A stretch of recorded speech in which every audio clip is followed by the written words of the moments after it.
So, I mean, Patrick Wout van Aert has been getting very busy winning a few cyclocross races. I mean, he was very muddy on one of them. Says that's what he loves. I mean, I don't really love being in mud, but yeah, what do you think he's going to be doing like next year? Are we going to see that Wout that we really like to see? Of course, he crashed at the Vuelta a España. He crashed a few times last year. Vuelta a España, obviously the Tour of Flanders, and that was such a like the whole cycling world was crying about that crash because we missed another year of him and Mathieu van der Poel at Paris Roubaix, Tour of Flanders. But yeah, what do you see for him in 2025 with your crystal ball? So he's been doing a bit of a truncated cyclocross season. He's not going to the World Champs. So he's obviously focusing a little bit more on the roads of this. Although the first race that he's actually doing is Classica Heian, which is not necessarily a full road day. That's the gravel one, which Tim Bellens has won in the past and Lars Carno did well in last year. So then he's doing a big cobble classic season. I'm not even sure if there's one cobbled race that he's missing here. He's going to do Het Nieuwsblad and Kuurne Brussel Kuurne, exactly like he did in 2024. Then he's going to do E3 Saxo Bank Classic. That was also somewhere where he crashed this year. Just another note on there. Ghent Wevelgem, obviously he's won in the past. Dwars Vlaanderen, the enemy of his season this year, he will return there. Then he will do the Ronde van Vlaanderen and Paris Roubaix to round out the Cobble Classics block. So I don't think I'm mistaken in saying that that's pretty much every single Cobble Classic race going that he is on. Then he does Amstel Gold Race, which obviously he has won in the past, although diehard Pidcock fans will still debate that to the grave. And then he does the Giro d'Italia, which obviously he was going to do in 2024, but he had that bad crash in Dwars Vlaanderen, which wiped him out of it. So he will go there, finally, which would be good to see. And then he will go to the Tour de France, no doubt, to support Jonas Vingegaard in his attempt to try and topple Tadej Pogacar's two-time victory. Well, you know what I mean, in a row. He's going to try and stop Tadej winning 3 on the bounce. And then there's nothing after that. Like, Wout isn't down for anything. He's going to put his feet up. He's going to get on a freaking plane to the Bahamas and just put his feet up until the cyclocross season starts again at the end of this year. So what do you make to this schedule, Scott? Obviously a big focus on the cobbles and then just Grand Tours, pretty much. As a cyclocross fan, I'm really heartbroken that he's not going to the World Championships. It's in France. It's not like when Pidcock won the World Championships where him and Mathieu van der Poel didn't go because it was in the US. Here it's in France. But yeah, I don't know how he sees that as not helping him win a cobblestone monument as he dearly wants. But I mean, it's just, I don't know if that Ronde van Vlaanderen or Paris-Roubaix is coming.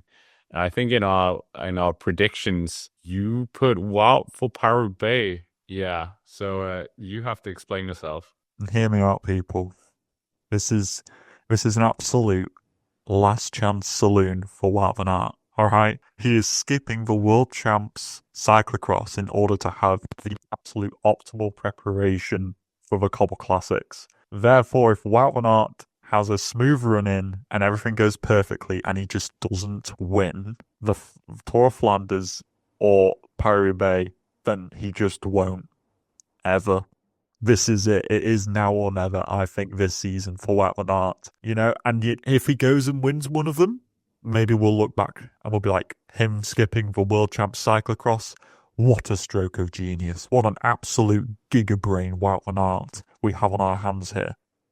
But if he doesn't, it is going to make him look a little bit silly. So it's a little bit of a risk to go skipping the cyclocross. But like you say, Scott, it has been the theme for a couple of years now where whatever Wout van Aert can do, Mathieu van der Poel can kind of replicate to an extent. And with Pogacar there as well. Except green jersey. No. Oh, yeah.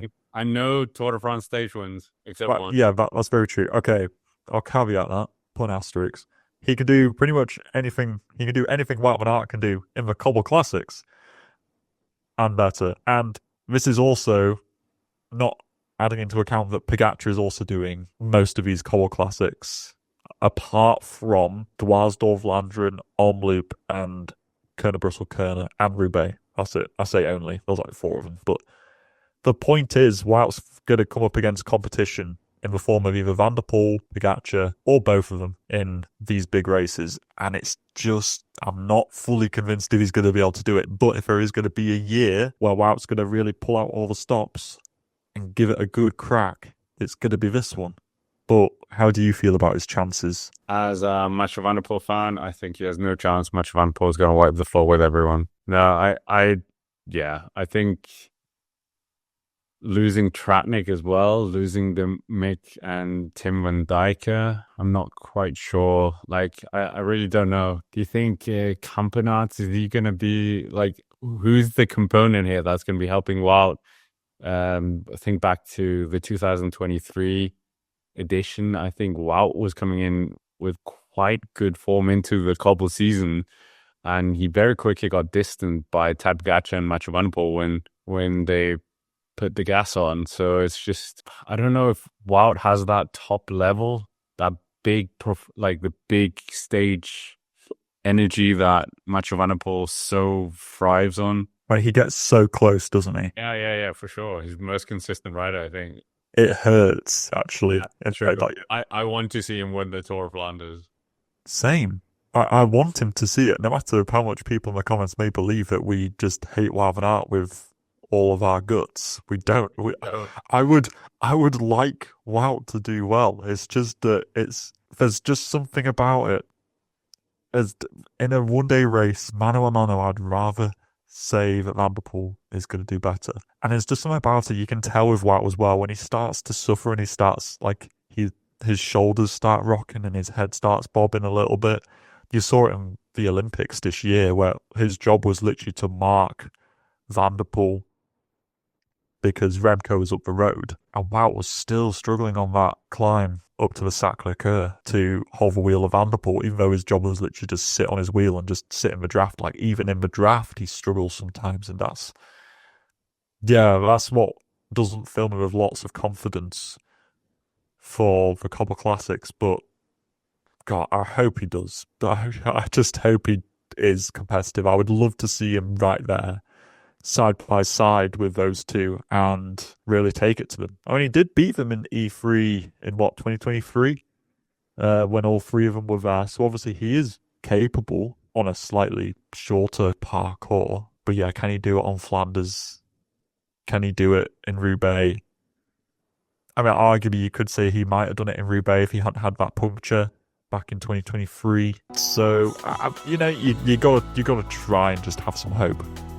And I think that his sacrificing of the world champs cyclocross is certainly a sign of his dedication towards trying to put everything into this season.